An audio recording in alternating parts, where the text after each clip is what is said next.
আরে মাটিটা কুপি ঝুরঝুরে করে নে।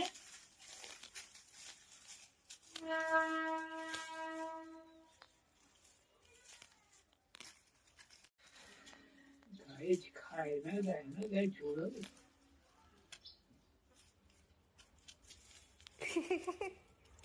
শুনলেন তো জেঠুর কথা।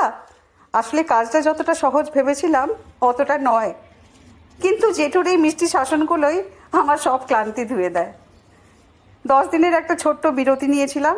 অনেকে হয়তো ভাবছিলেন ভিডিও বানানো ছেড়ে দিলাম কিংবা আমি ক্লান্ত, কিন্তু সত্যি বলতে মাঝে মাঝে নিজের ভেতরের আওয়াজগুলো শোনার জন্য বাইরের পৃথিবীর থেকে নিজেকে আমি এভাবেই গুটিয়ে নিই। তাই সব কাজ সরিয়ে রেখে সোজা চলে গেছিলাম ভদ্রেশ্বরে, জেঠুর বাড়িতে। গত বছর রথের দিনে জেঠিমা খুব যত্ন করে এই হলুদগুলো লাগিয়েছিলেন, আর সেগুলোই ছিল আমার এবারের সরস্বতী পুজোর আসল রসদ।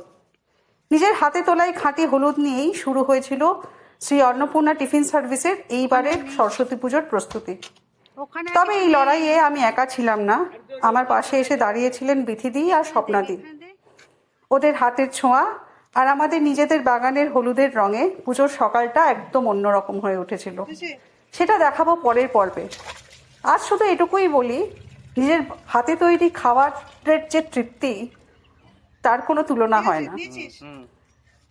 তবে সব তো তুলেই নিলাম না, প্রকৃতি আমাদের যা দেয় তার কিছু অংশ তো ফিরিয়ে দিতে হয়। তাই আগামীর জন্য আবার কয়েকটা হলুদের গাঁট পরম মমতায় পুঁতে দিয়ে এলাম। আমরা তো এভাবেই বাঁচি, একটা অধ্যায় শেষ করি আর একটা নতুন আশায় বীজ বুনি। এই 10 দিনের নিস্তব্ধতায় আমি শুধু হলুদই তুলিনি, নিজের ভেতরে সবটুকু সাহস এক করেছি। এমন একটা সিদ্ধান্ত নিয়েছি যা করতে গিয়ে আমার বুকটা একটু দূর দূর করছিল। একটা চিঠি লিখেছি এমন একজনকে যার আদর্শ আমাকে সবসময় পথ দেখায়।